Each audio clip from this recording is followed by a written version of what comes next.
analysis in two cases. How would we measure it? So there are many ways, like reliability generally is related with the you cannot measure reliability just like you look at someone and you can say that this is reliable, right? You have to have an experience. So reliability comes with the experience, that how long you have experienced with a certain product, a certain technology, and with your experience, you know that how much reliable they are or what are the chances of those failures. So during the design, if you use the concept, if you use the designs which have been traditionally proved as the reliability design, so that is one way of improving the reliability. Then to measure it, you have to do certain amount of simulations first. Then you have to do the real testing. So many times, like these kind of systems, you do not just like we may get a bulb just after manufacturing, right? But aircraft will not come in operational just because of they have been manufactured. After the manufacturing also, they will go under certain test, certain performance monitoring. And if you see that there is a bite, there is a bit. So not only they are improving the reliability at the design stage, at the manufacturing stage, they are also during the operations also, they have a lot many checks to assess whether the major or critical components of the aircraft are within operable conditions or not. So many level analysis, many level performance monitoring is carried out so that you are able to have a better reliability and reduce the chances of accidents and the lives lost. So saying that there is one way to achieve reliability would be not correct, right? So it is not like a fixed solution that you do this and your reliability will become higher, right? There are many things. So reliability analysis, whenever we are doing, there is a high requirement of experience. There is a high requirement of understanding the concept, understanding the customer, right? Understanding the part, understanding the failure mechanisms, understanding possible ways of handling the failures and effectiveness of those failures. So it all reliability is learning from experience. It's not coming just because there's a certain rule you follow and it will become reliable. There's a set of rules. There is a lot many rules and many things are improving on day-to-day basis, right? So all those things are combined together to get the high reliability. Could I answer? Yeah, yes, sir. Thank you so much. You can add something if you want, right? Or if you think that this is something else you wanted to ask. No, I think I like the experience part because with softwares also we do the same. I'm from software background, so we do the same. We run test cases, and Yes. when it has So cleared few if more numbers, reliability is required, then you have to done more extensive testing. that's right. Right. And again, after debugging, you have to rerun the test. You have to do same test set. You may have to repeat many times also because after each change, you have to do the retest. So it depends on demand. So what kind of reliability is being asked? Fine, that's nice. Nice to hear. If you can elaborate more, I'll be happy, or others will also be benefited. Right? I think you have done the justice, sir. Thank you so much. Thank you. Someone raised the hand at the meeting, right? Anyone was there?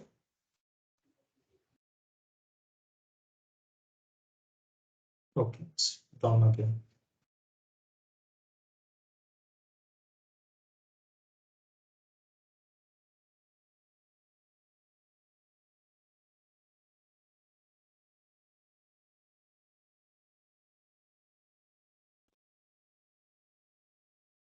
Yes, someone is raising hand. Please ask a query. Oh, Ajit is there. Hello, Ajit. Yes, sir. How are you? Yes, sir. Good evening, sir. How are you doing? Good evening. I'm good, sir. Sir, by testing, somebody raising question on software reliability. So by testing, only we can assure what reliability was there. See, we can assess. We can't improve reliability. Okay. So testing will simply give you some assessment of reliability, how reliability has been done. Software reliability cannot be improved by testing. If you do 100 years testing also, reliability cannot be improved. So that is I want to convey. Maybe if you can highlight here. So No, that is that's true. But in software, I think identification of faults is the first step to remove the fault. So in a way, it's a contributing to the reliability improvement also, right? So maybe it's once you simply, identify the faults, you will be able to remove it. I go for, So in a way, it's simple testing as is simple as helpful. that. We go for it's But as simple as possible. We go for a health checkup. If you go yes, for a health test, health but if you checkup, do not okay, remove it, I have done then many kind of health checkup, but I will yes, not get cured. Okay, so that yes. is a simple thing. So that is I want to convey with this forum. So Okay. problem Yeah, finding is not enough. Problem has to be removed, Yeah. right? Yes, that is Yes. my thing. So okay, thank you. yeah, you are right in a way, sir. Okay.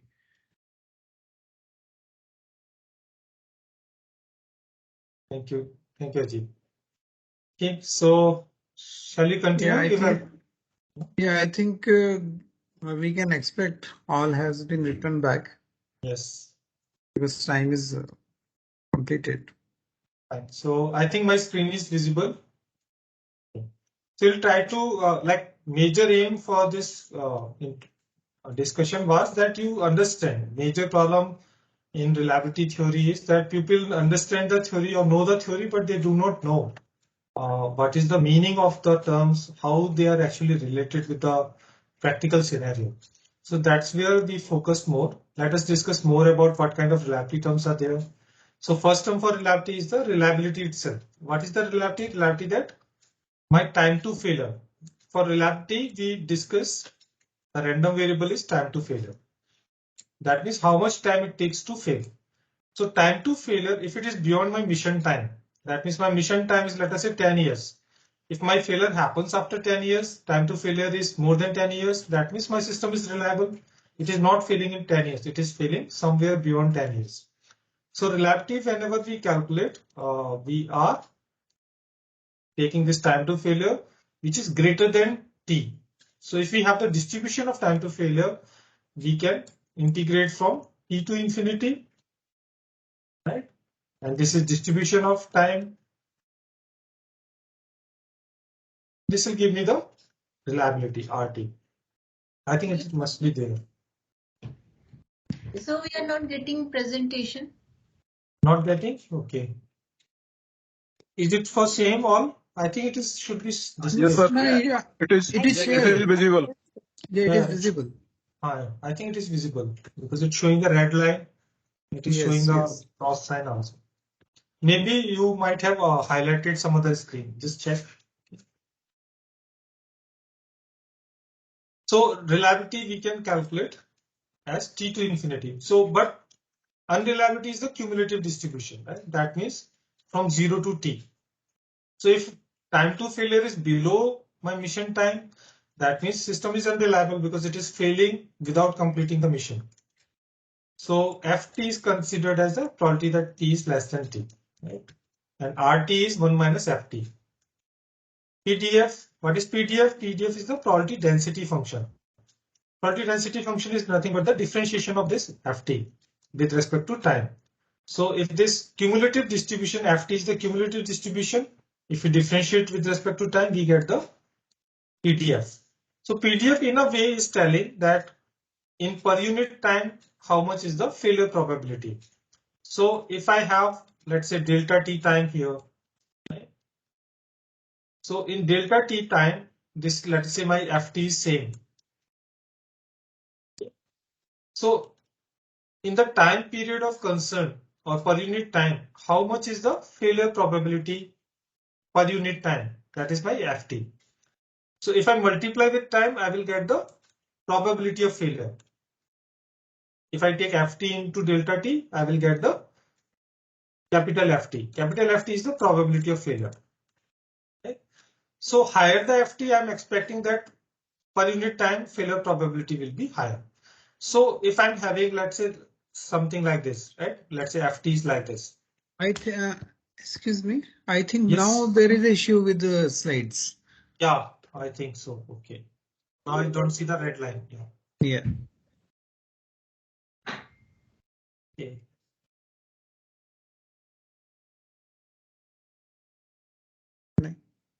Maybe someone else shared or something. Yeah. Fine. Now it's fine. Thank you. So here, as we were discussing, what is FT? This is also very interesting concept, let's say, but in case of reliability, we are mostly interested in failure rate or hazard rate rather than the FT. But FT is very important for, let's say, if we are discussing some failures. Let's say this is my time and this is my FT. FT can be telling us that, let's say if I take 100 products, right?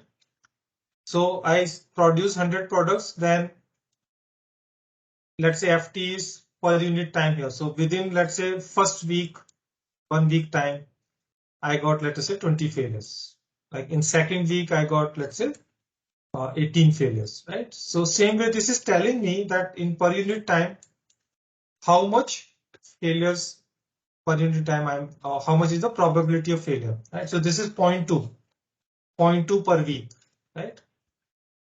20 out of 100 is 0.2 per week. So same way 0.18 per week. But here what happens, if 20 failed, then in this case, only 80 are working, right? But in case of FT, my reference point is always the starting point, 100. That out of 100, how many failed? So over the period, what will happen? All 100 will fail. If I take area under this curve, and if I take this 20, then as a sum, finally it will come out to be 100. Or 100%, or we can say the probability equal to 1. So PDF, whenever I take the integration under the or area under the curve, it will always give me the probability equal to 1. Cumulative probability will always be 1. All 100 will fail sometime. Okay. So here PDF tells me that from the starting, where more failures are here happening, where less failures are happening from the items which I have put on operation or the testing. Similarly, I have the very popular term is MTTF. MTTF is what? Whenever I use M before some parameter TTF. TTF is my random variable. So I want to know that on an average, how much will be my TTF? How much will be time to failure? So I take the mean time to failure, mean of time to failure or expected time to failure. That is nothing but the mean time to failure, MTTF. So MTTF is nothing but expectation of my random variable T, which is I can take as the integration of TFT right, over the full range, because time is non-negative quantity, so we take 0 to infinity. If it has been a negative quantity also, we would have been taking minus infinity to plus infinity. Now this, if we solve by part, we generally get it reduced to RT only. So TFT, when we do by part, then in one iteration you will get that this remains only with RT. So if we integrate RT from 0 to infinity, we will get the mean time to failure. Or if we take the area under the curve, RT curve, that will give us the mean time to failure. But rather than using small ft, we are more interested to use the failure rate or hazard rate. What is failure rate or hazard rate? It is the instantaneous rate of failure at time t, right? See, ft, small ft is also telling me rate of failure, but with reference to initial number of units. But failure rate with respect to current surviving population, whenever we talk about the hazard rate. So like here, second case, when I'm taking my small ft is 18 divided by 100, 0.8, right? But my failure rate or hazard rate is not 0.8. What is hazard rate? Hazard rate is 18 out of surviving unit, that is 100 unit per second. Out of this 100, 20 have already failed, so only 80 units are remaining. 18 out of 80, right? That means 9 by 40. So 0.9 by 4, right? That means around 0.2, 225, right? Somewhere around that. So if you see, though, why we need to take consideration of this? Because After 1 week, I'm having only 80 equipments working with me.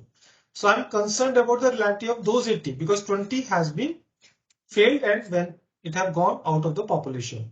They are no longer working. So why I will be concerned about them? For me, reliability concern is coming only for those equipment which are working. If I see that for first week period, the probability of failure was 0.2 per week, right? But for second week, it has increased to 0.225. What does it mean? It means though number of failures are lesser, but my chances of failures are more from the surviving population. So that's why in reliability, hazard rate of failure rate becomes a very important criteria for consideration because it is telling me that whether my system is deteriorating or improving or it is remaining same.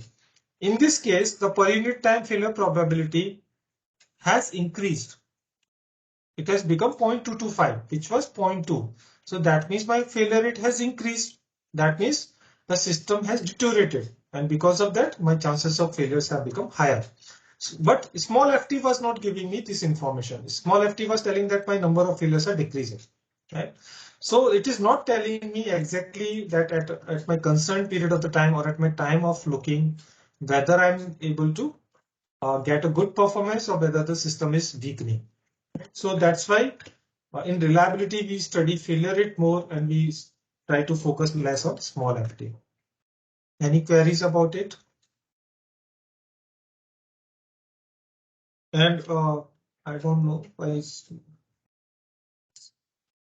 the formula is missing here.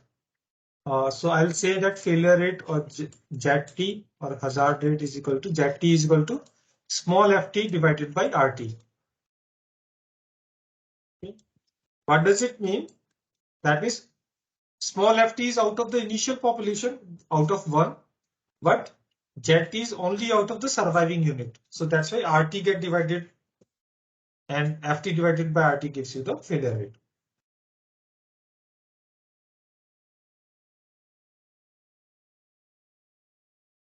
I think this is explained a little later. We'll come to that. There is another term which we use, conditional reliability. So conditional reliability many times we use, especially for repairable systems, especially for systems which need to be differently handled. So maintained systems, whenever we want to talk about reliability, we will always talk about the conditional reliability. That means let us say we are talking about a system here. It failed somewhere here and it was repaired here. So now, since it is repaired, I'm interested that how for next 1 year or next 1 month, what is the probability that it will survive without failure? So it's a conditional probability. It is not probability because it is already failed and recovered. So I want to know that given that right now it is working, what is the probability that it will work further for 1 year? Okay. That is my conditional reliability. So conditional reliability is probability of working. Time to failure is some time greater than T0 plus T. That means already I've spent T0 time, I'm here, and right now the system is in working condition. I want to know for further small t period of the time, what is the probability it will be working. So this will be nothing but what is the total probability for T plus T? What is the probability that time to failure is beyond T plus T or relative for T plus T divided by probability that time is it is survive up to T0 or T is greater than T0. So the conditional reliability formula is nothing but probability that or reliability at T plus 0 T0 plus T divided by the time for which it is already worked. So the probability that it will be working for further small time t, given that it is survived for time t0, we will get the conditional reliability. So this is very useful in many cases because for preventive maintenance, for maintenance, repair, etc. Whenever we do, we are not saying that it will never fail. After the failure, whenever we are saying now it is in working condition, what is the probability that it will keep on working for certain period of the time? That in that case, we have to use the conditional reliability principles. So like here we have derived that hazard rate. So probability of failure in time interval t plus delta t, we know that time to failure has to be within this. So that means RT minus RT by t plus delta t, or we can say f t plus delta t minus f t. That is the difference between this period. How much is the failure probability? Then probability of failure given that survived. That is, we will use the conditional probability formula. So RT minus RT plus delta T divided by RT. It is worked up to time T. So this gives you the conditional probability of failure per unit time. Oh, sorry. Conditional probability of failure. I want to know conditional probability of failure per unit time. So per unit time is delta T only. So divided by delta T.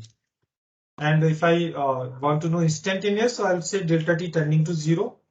If I put delta T tending to 0, then minus, if I take then RT plus delta T minus RT divided by delta T and 1 upon RT, I can take outside. So this portion will become minus dRT over dt upon RT. So minus dRT over dt we know is the FT. We take this formula. So from this, we actually in reliability, FT, small ft, RT, ZT, what or lambda t, what we are writing here. Anything we take, other parameters are uniquely defined by that. So there means whatever functions you have, if you have a function of RT, then from there you can get all capital FT, that is 1 minus RT, small ft, that is minus dRT over dt, lambda ts minus dRT over dt divided by RT. So from one parameter, you can get all other parameters and they are uniquely defined. You cannot get two solutions for that. There is only one solution. So if let us say RT is e to the power minus lambda t, then we can get all these parameters. FT will be 1 minus RT. Small ft will be differentiation of minus RT over dt. So that will give you 1 upon lambda minus 1 upon lambda. So minus minus will get cancelled. So it will become 1 upon lambda e to the, so differentiation means lambda e to the power minus lambda t. MDTF is the integration of this, which will give you 1 upon lambda. And lambda t is same divided by RT. So only lambda will be there. This you can do mathematics calculations. You can do it's easy, not very difficult. But if you need, I can explain. But it's going to be easy. Further lectures you may be able to understand better. Generally, there is a popular bathtub curve for the life. This life may be human life, maybe product life, maybe any other life. So most of the life follows this kind of curve. So in this bathtub curve, there are three regions. So it's constituted of, sorry.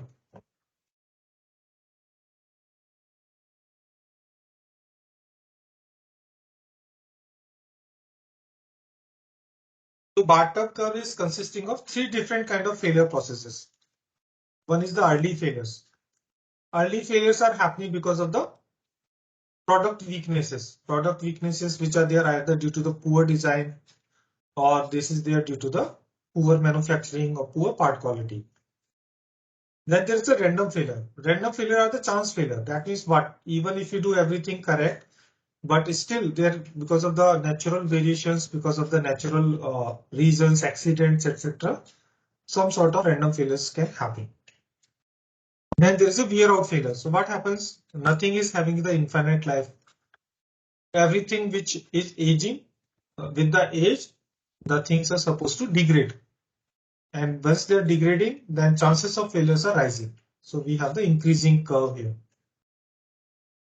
So if we combine the three curve like this plus this plus this, three curve, if we sum it up, we will get the system failure rate or the failure rate which is all due to the three regions.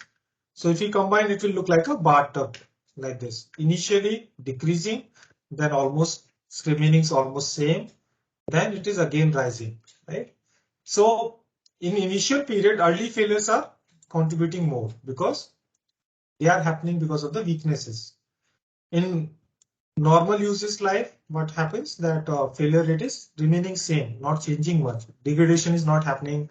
Everything is going as per, unless something goes drastically wrong, they will keep on working. But as they age, then wear out happens and chances of failures again start increasing.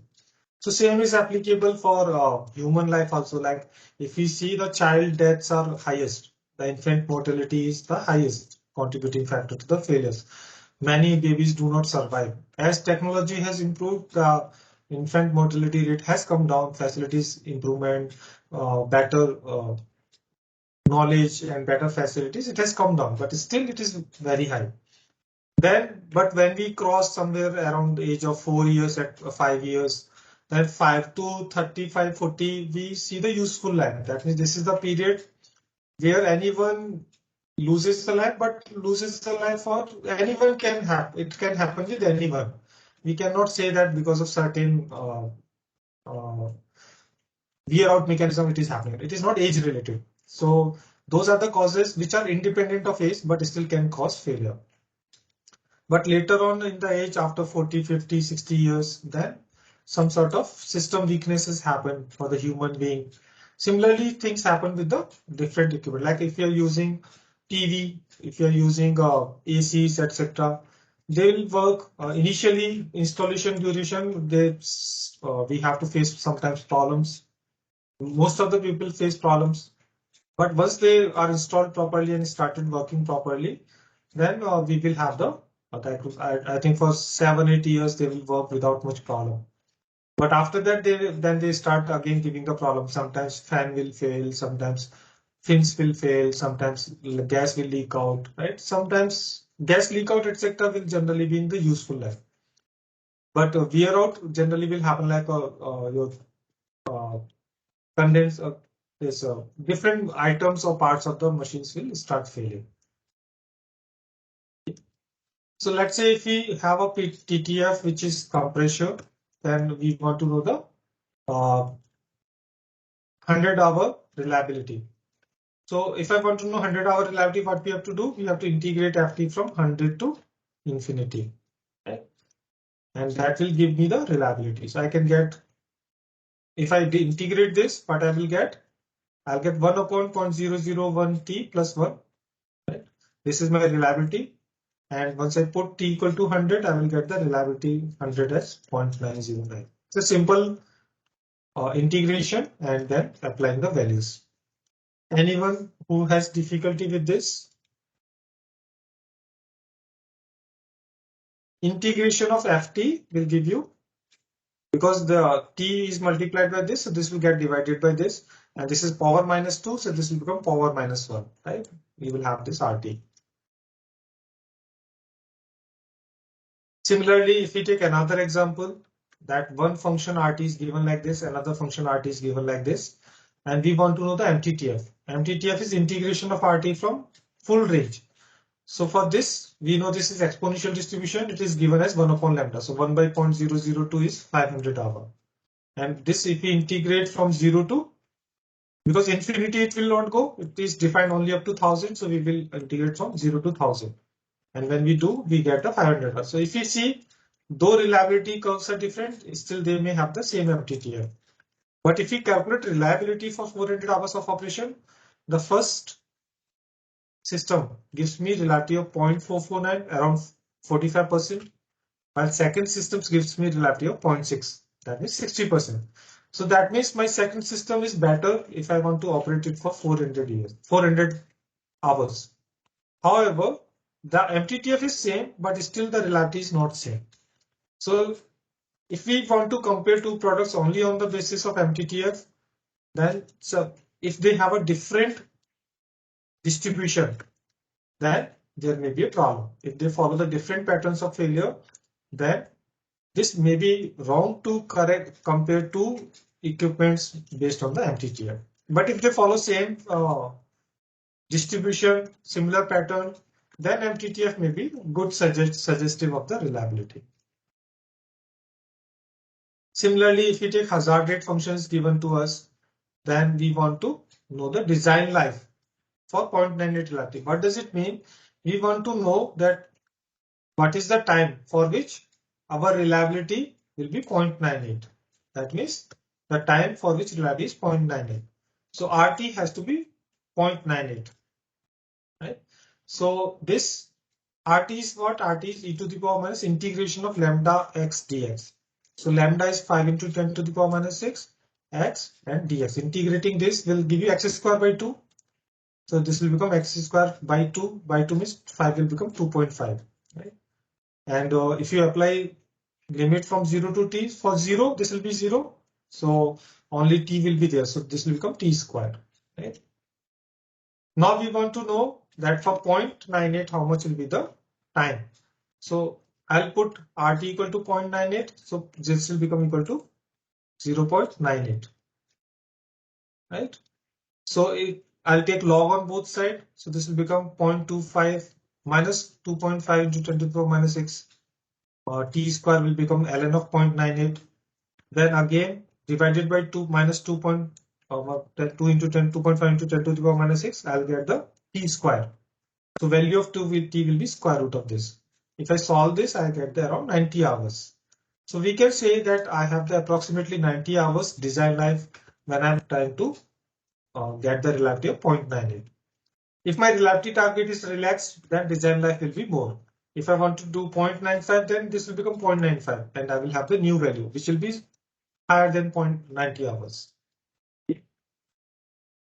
So reliability theory can help us to know that how much is the proportion of failures which we are expecting, but we can never say that because this is averaging over the population. It will never say if I am having one AC, my AC is 0.9, let's say having the reliability of 0.95. But I cannot say that it will fail exactly in 100 hours or exactly in 150 hours. I don't know. It's a probability of failure. It can tell me that if I'm using 100 ACs, I can find out that approximately how much ACs are supposed to fail, right? But my AC will fail in exactly this much time that I cannot determine. It is same as predicting the life of any person. Like this is astrologers can only tell because they are not liable. But as a reliability engineer, we can never tell when actually something is going to die or fail, right? So for any person, we can never say that exactly this much life a person is going to live or exactly this much life a system is going to work. So that is the limitation. We can never know that. That is the random variable. But we know what are the chances. And based on the chances, we can know that how much failures we are expecting. Right? And reliability can never be one. Reliability can be one only if you do not use, if you do not expose, or if you do not look at it.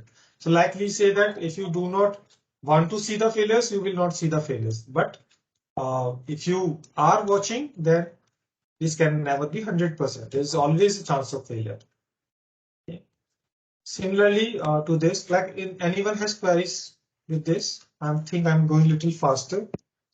I think this is just basic mathematics, which is generally available, and you can go through this. For maintainability, the term is maintenance we use. Maintenance is a combination of all technical and administrative actions, which include supervision action. But all these actions, what is the intention? Intention is to retain the product or restore the product. Retain means if it is already working, restore it if it is failed, then restoring it, or it is degraded, then restoring it to a state in which it can perform the required function. That different kind of maintenance. Corrective maintenance means on failure maintenance. So whenever failure happens, then you will recognize the fault, and once recognized fault recognition is happened, then only you are doing the corrective maintenance. Proactive maintenance, because what happens, the failures, whenever failure happens, it is not only the part or system you are losing. There are many things dependent on that system. So whenever system fails, many other things are getting affected. So one failure may not be just a failure or just the loss of that system or the part. So whenever failure is having safety consequences or operational losses, what will happen? You do not want that failure to happen. So for that, you will be doing the proactive maintenance. Anyone has any query? Someone asked something or what? Sir, the term scalability is also related to the reliability. If we increase the number of system of the Scalability is different. Scalability is more related to that if you have any concept, then how much at what scale you can use the same concept. So what happens as the size or the scale of the things changes, the same concept may not be applicable. You have to change the concept, right? Like if I'm using a toy cycle, and I'm using the cycle for kids, cycle for elder. Though concept is same, looking same, but still design will be different. So how much is the this is scaling based on the size. There can be scaling in terms of number of items which can be produced, or size, or the complexity. So scalability is more related with that capability. It's exactly not scalability can affect all these parameters. So whenever scalability happens, then reliability will get affected. So the same concept which is applicable for smaller size of the system, whenever you apply the same system, same concept for the higher size or bigger size of the system, it may not be reliable.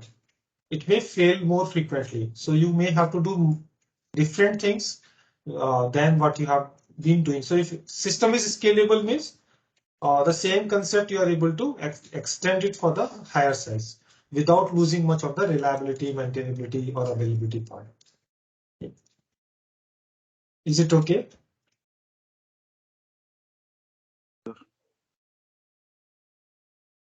Is it okay, or you think differently? Yes, sir. Yes, sir. Okay. Fine. So let's continue. Anyone else has any query? Okay, so let's discuss some maintainability term. So whenever we are concerned that some product which we don't want it to fail, we don't want it to fail because failure is a trouble. Failure is not only costing us the part, but our time. It is either taking too much time to correct, or either it is taking too much, it is having consequences, operational losses are very high, or there are safety consequences. So we don't want the product to fail. So for that, we want to do the proactive maintenance. So that means we are proactive. We are trying that the product do not fail. So that can be two kind of cases. One is predictive maintenance. In predictive maintenance, which is also called the scheduled maintenance. So we have a predefined schedule, and with the schedule, we will carry out the maintenance, irrespective of the present state of the system. Whether system is in good state or bad state, it doesn't matter. We will check the system, and we will, like for bike, we have to go every 1 year for predictive maintenance. Car, I have to go every year for the predictive maintenance. So even though I don't have any problem with the car, it is working fine, but still I have to go for predictive, proactive. That is not predictive. That is preventive. What I'm talking about is the preventive. I'm sorry. Right. So what I'm talking about the preventive maintenance. That is the scheduled maintenance or there is a predefined intervals and predefined criteria. So that's where we go time to time and get it checked. And whether the system is in good or bad, that maintenance has to be carried out, irrespective of the system. But predictive maintenance is more related with the maintenance. Where the maintenance, before doing the maintenance, we will check whether the system require maintenance or not. So this can also be periodical, this can be continuous, or this can be real time monitoring, this can be periodic testing, or any time, where you will first check before doing the maintenance whether maintenance is required or not. So you have the predefined intervals. Those intervals are sufficient enough or small enough so that after the deterioration, if something is gone wrong, it will not result in a complete failure. It will be detected before the failure. And so you will do the predictive maintenance.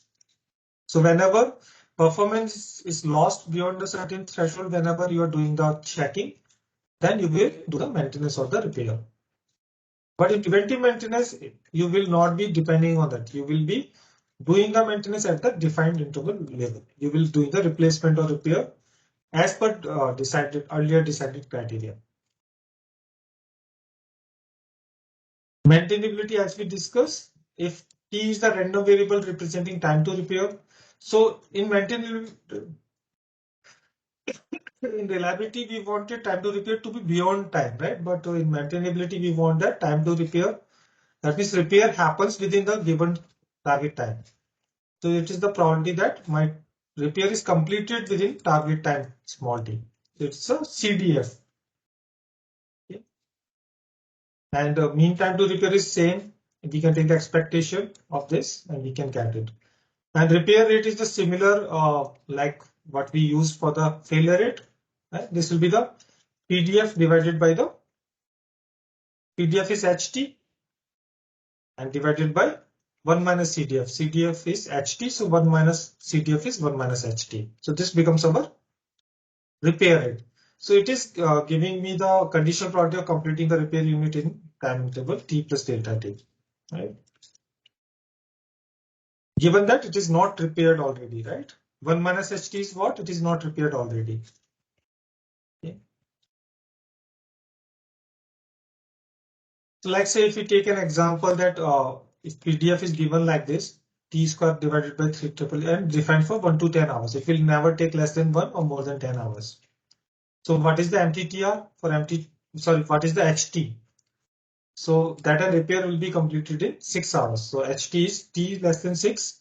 So 126 T square by so T cube by 999 and 6 cube minus 1 will give you this reliability. And MTTR is integration over full period. So full period is 1 to 10. So we'll take 1 to 10. T cube by 333 dt. So we will get this as 1 by 433 and this. So this comes out to be 7.51 hours. So we get MTTR. So once we know the distribution, we are able to calculate all the parameters. Right? So distribution knowledge is required. For availability, we use the term average availability. Average availability is kind of zero from time 0 to our target time. Let's say this is my design time or the whole life. Let's say I want to know the average availability for train, which I'm going to operate for, let's say 25 years or 30 years. So I'll take capital T as the 30 years. So for 30 years, how much is the average? I'll take the 80. 80 is the point availability or 80 is the function of time. So generally 80 looks like this for any single equipment which is having independent repair. So it starts from 1 and if depending on the repair rate and failure rate, that this will be mu upon lambda plus mu. Mu is the repair rate, constant repair rate, and lambda is the constant failure rate. So if repair rate is high, so at infinite time, what happens? Initially it will decrease, but after a certain period of time, when few repairs have been carried out, system reaches a steady state. So after that, availability becomes same. It doesn't change much. The chances that you will find the system in working or repairs working state, it will be remaining same. So average availability, if you want, then let's say T you take area under the curve with AT curve and divide by the T. It will give you the average availability, right? So small, this AT is given by this for single unit. This I have already plotted here. Okay. So if you see that AT will never go below mu divided by mu plus lambda, right? And this is called steady state availability, that at time t equal to infinity, this portion will become 0 and only this availability will remain. Interval omission availability, that means I'm talking about two different T1 to T2. Right? So again, I think there is an error here. This has to be T1 to T2. Anyone has query? Sir, in the last problem, why we have divided by 333? Oh, that is the FT, right? That is the FT is already given. Probability density function FT is given as T square by 333. If I integrate this, I will. Okay, sir. By T cube, sir, in MTTR? See, MTTR, as we discussed, MTTR is integration of R1 minus HT. As we did earlier. So what is HT? HT is integration of this, right? So integration of this is giving me this value. 1 by 333, 1 by 3 divided by 33 T cube, right? So integration gives me T cube divided by 3 into 33, right? So this is by HT. And if I want to take calculate MTTR, so integration from this is from 0 to T. Okay. T Okay, sir, cube divided. understand. ST is given to us in the problem. Yes, yes. Small ht is given. There are two ways, right? If I want to know MTTR is THT dt, right? Integration of THT dt from 1 to 10, because our time period is 1 to 10. So 1 t square is already there, and 1 t when we multiply, this will become t cube. Clear, sir. Thank you, sir.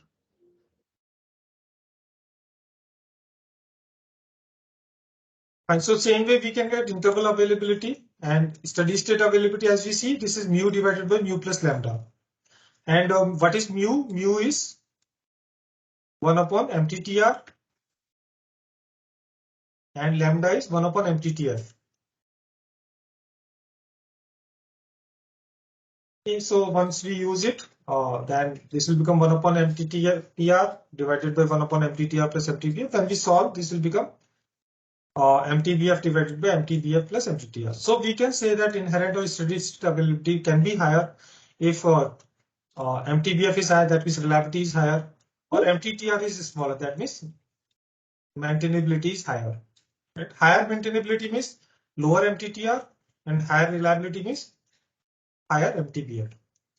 This, in a way, we can also say that this is nothing but the mean uptime divided by mean uptime plus mean downtime. But mean time downtime only due to corrective maintenance. We are not counting the downtime due to the preventive maintenance. Okay? So steady state availability, we take only the downtime due to the corrective maintenance.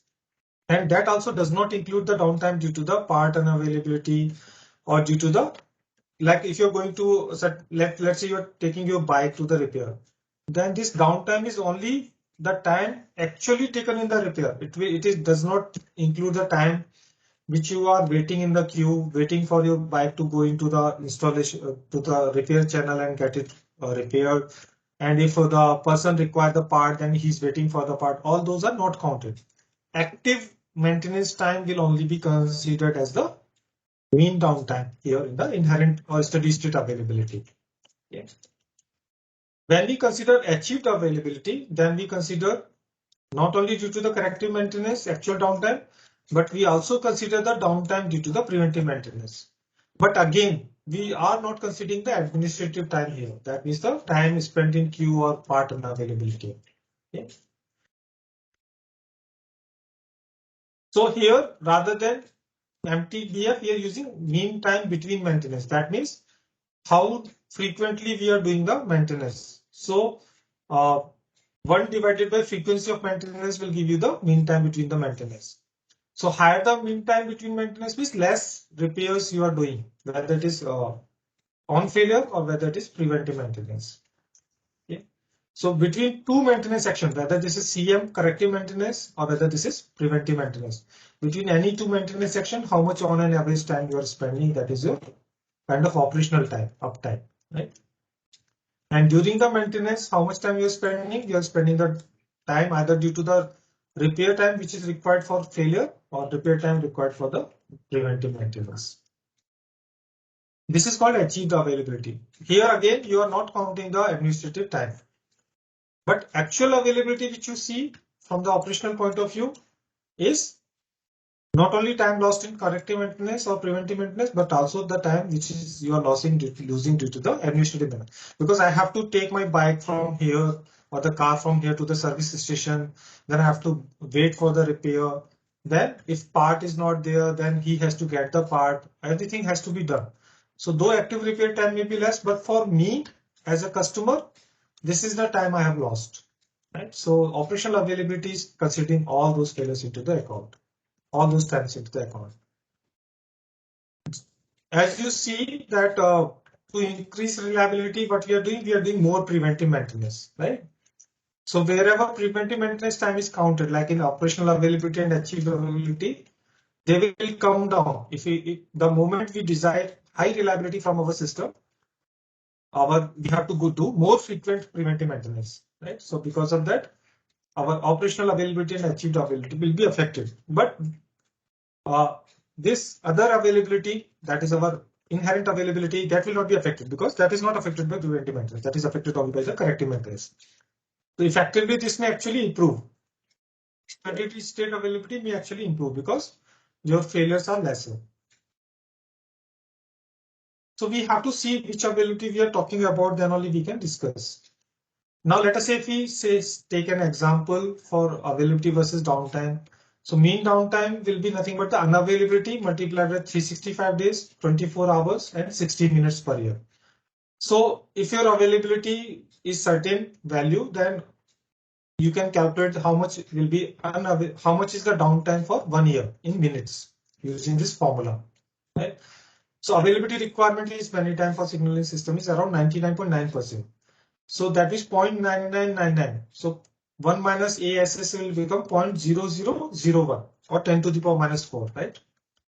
So if you take, like, let's say in this table, if we see, if we are talking about the 90% availability, 90% availability means 0.9, that is 0.1. So downtime is 10%, and in hours it is 876 hours, and in minutes it is 525.60 minutes in 1 year, right?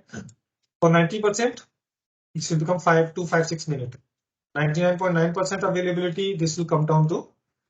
So you see that as you demand high availability, the total allowable downtime in a year is coming down by so low. If you see for 99.999% availability, I'm allowed only to have around 5 minutes downtime in a year. Okay. Safety related terms, like we use the term as per definition, as we see that what is the system safety, that we are using engineering and management principles to achieve acceptable mishap risk, right? And within the constraint of operational effectiveness and suitability, right? We cannot define any risk level as acceptable. If to achieve that, we have to shut down our operations, right? And this should be maintained for all system lifecycle phases. Accident is an unintended event or series of events resulting in loss of human health or life, or damage to property or environmental damage. Hazard is some condition which can lead to an accident. That means this is something which is already present, but accident is something going wrong, right? Something happens. So whenever there is some trigger happens, something goes wrong, then hazard will be converted into a mishap. Mishap is the damage to the pupil or the environment. So what is safe system? Safe system generally should not have single point of failure. Enough redundant sensors, should have computers and effectors so that it is very unlikely to cause harm. Inherently safe system is a clever mechanical arrangement. So that means even the system fails, it cannot cause the harm. So that will be the inherently safe system. So even though system fails, there is no possibility that people will be affected. So there is no safety safety analysis and nothing to be done because it cannot harm the people. It can be best, but not always possible. Fail-safe system is even if system fails, it will fail in a state which is a safer. That means that will not harm the people. But again, we cannot make all failure into the safe failures. Fault tolerant system is again the system where fault will happen, but system will continue to function. In earlier cases like failsafe, etc., system will cease to function. System will not function, but system will not harm. But in fault tolerant system, the system is continuing to operate. Though there are faults, there are weaknesses in the system, but system continues to operation. But the operation is affected in some way. Operation is not as good as it was supposed to be when it was there is no fault. So what do you think? Which is better, fail-safe or fault tolerant? Can anyone tell? The system. Fail-safe is better or fault tolerant? Sir, it may depend upon the case, specific case. Yes. So can you mention something? Can you give some Like, example?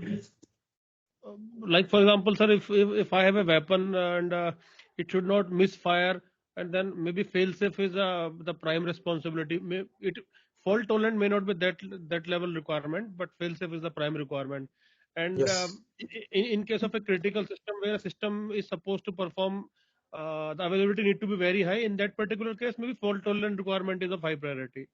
Oh, very nice. Thank you. So it's been very nicely explained, right? So fail-safe can be primary requirement. Many times fault tolerant may not be required because fault tolerance achieving is very costly and it requires much more effort. Right? So fail-safe is the primary requirement which has to be met in some way. But if we want high performance and our performance is a major concern, then we may switch to fault tolerant. Where even though if it fails, it will not affect the operation or it will not affect the pupil. Nice, thank you. Anyone else? But as we discussed that we try to measure the risk. Risk is the probability that a particular adverse event occur during a stated period of the time or result from a particular challenge. Challenge means some accident or some sort of external threat. But generally, when we are analyzing safety risk, we do not consider external risk. We consider most of the time inside reason or the operational reasons. Deliberate attempt is generally not considered. That is mostly considered in security analysis. So when security is considered, we consider these kind of threats and the attacks. So what is the adverse event here? We Adverse can, event is, yes, please. the same way we can give the example of a bus. If bus fails, no harm will occur. And but in case of any planes, if one engine will fail, then other will automatically start with the help of softwares and real-time system. And Yes. that True. can be Very another nice example. Very nice. It's very nice example. As you see that for bus, you are able to make fail safe many times, right? But you cannot make aeroplane fail safe, right? So you have to replace the function with another function. It has to be made fault tolerant. So for aircraft, fault tolerance is a requirement, not the fail safe, right? While for bus, you may work with a fail safe system. For train, you may work with a fail safe system. Very nice. Sir, other than adding system in parallel, is there any other way to achieve the fault tolerant system? Yes, yes. So fault tolerance is actually like fault tolerance is like making the system diverse. Fault tolerance many times is getting affected because even if you have the redundant system, then also it may not be necessary the fault tolerant because same fault can result in a failure of all the equipments altogether. Let's say if your equipments are sensitive to surge, right? Then even though if you have three systems, the same surge will pass through all three and all three will fail. So in that case, common cause will be there. So redundancy works for most of the causes, but may not always. And for software level, it doesn't work at all. So many times you look for the diverse solution. That means for one technology, you will choose a technology which is not so sensitive to the surge, right? So that doesn't fail if such surge comes. So there are many kind of considerations whenever we are trying to. So redundancy, that's why we are not always calling that redundancy means fault tolerance, right? Redundancy is one way of fault tolerance, but redundancy is not exactly the fault tolerance. So for software, we has to use design diversity, we has to use like input diversity. Many things, considerations are there to make the software as a fault tolerant because software duplication will not make it fault tolerant. Thank you. So many times we calculate the risk simply by multiplying probability and consequence for all possible cases, right? All possible failure cases, how much is the consequence and how much is the probability of that failure. We'll get the risk. But many times what happens, we are taking some power to consequence because perception of risk with high consequence event is higher. For an example, if I take, let's say if I take in a city traffic condition where bikes are running, where buses are running. Let us say per year I have 10 bike accidents. We have 10 deaths in bike accidents. So my risk will be here PI is 10 per year is the life lost and number of accident, and each accident I am losing one life, right? So number of life loss will be 10 per year, right? One accident, fatal accident, probability is 10 per year, and each accident I am losing one life on an average, right? So my risk is 10 fatalities per year or 10 lives lost per year. I take another example where I am having the bus. In a bus, in 1 year, I'm having only one fatal accident. But in that fatal accident, 10 lives are lost. In that case, again, I will have the 10 fatalities per year, same risk, right? But are they same for you if you have the two things for the society? Will they take it same? What is your opinion? Are they same risk?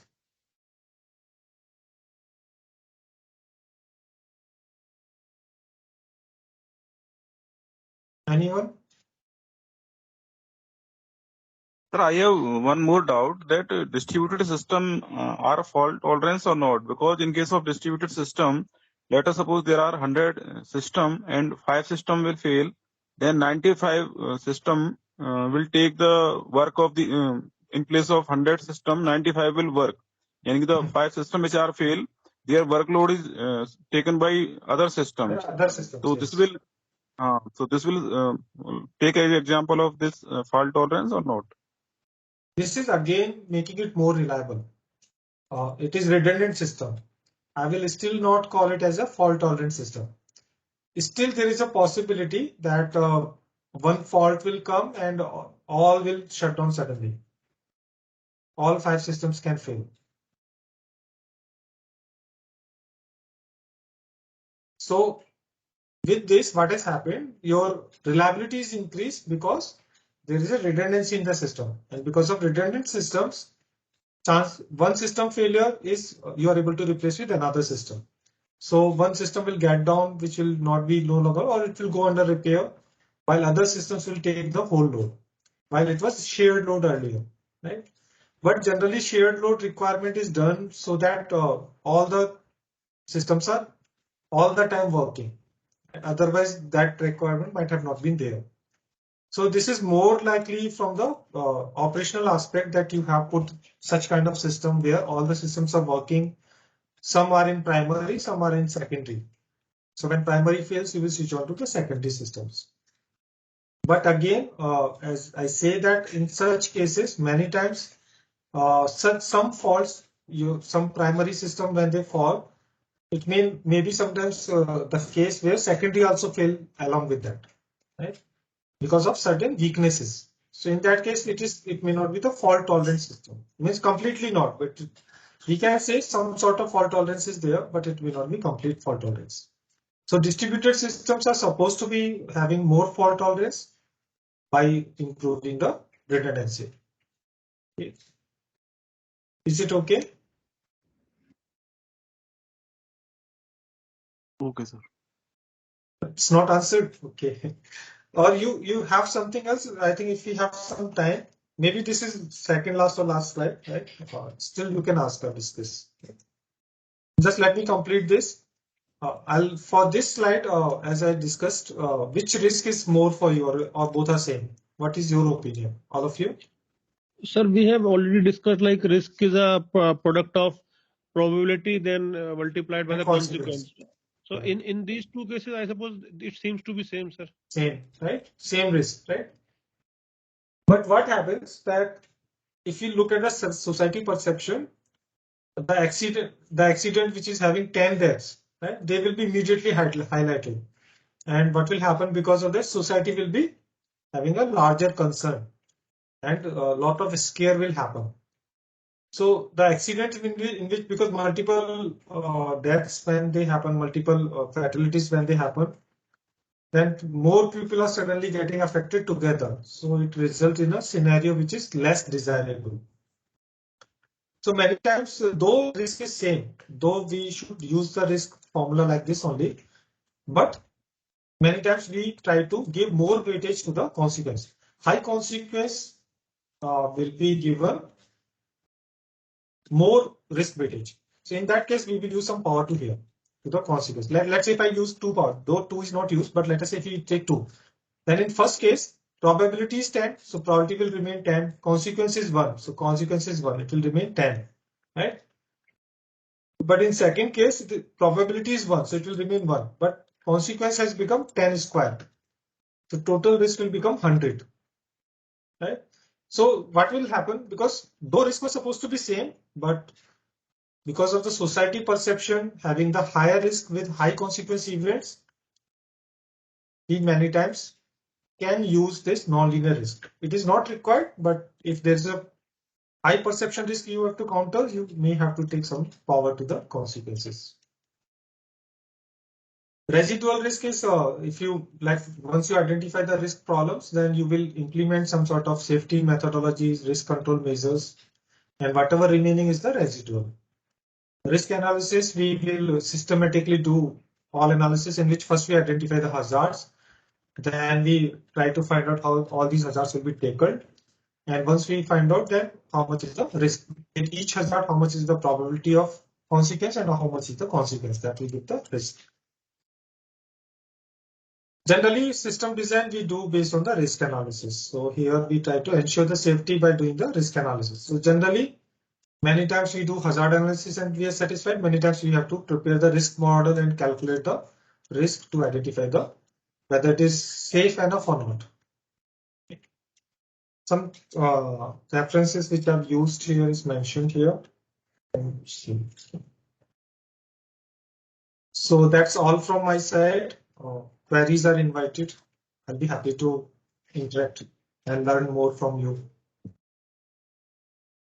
So please put up your queries, anything which comes to your mind.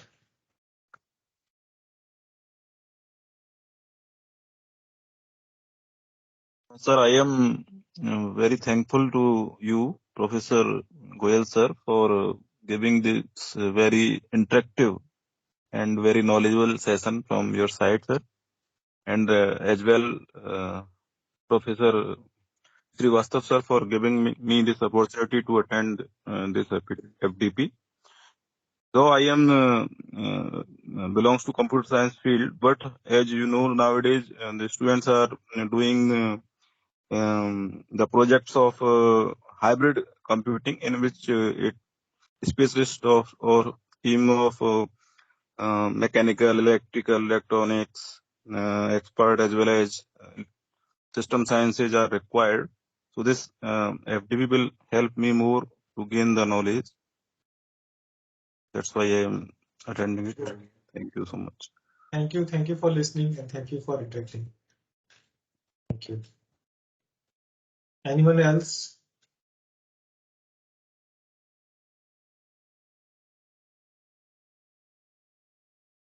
Sumit,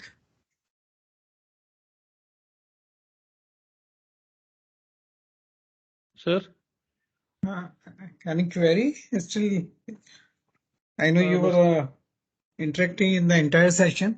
Still, if you have any query, then you can ask. again, sir, I would like to repeat the same, sir. It has been a wonderful session, sir, because sir has covered it very interestingly, covering diversified area. And like I have again shared my queries, sir, have attended it, and hopefully, sir, I feel with this lecture that it is going to be very interesting week in the days to come. And thanks to you as well, sir, for organizing such a knowledgeable session. And sir has been very thank you, sir. Thank you. Okay. If there is no query, then I would ask all the participants to open their cameras so we can take one photograph.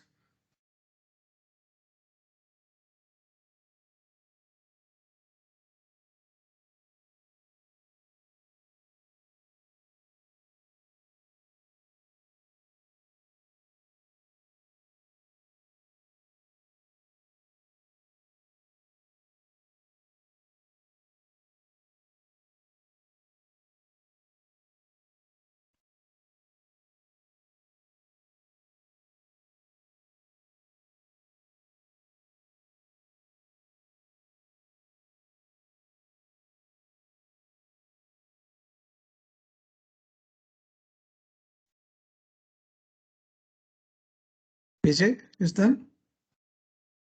Sir, I'm facing some problem with camera. Yeah.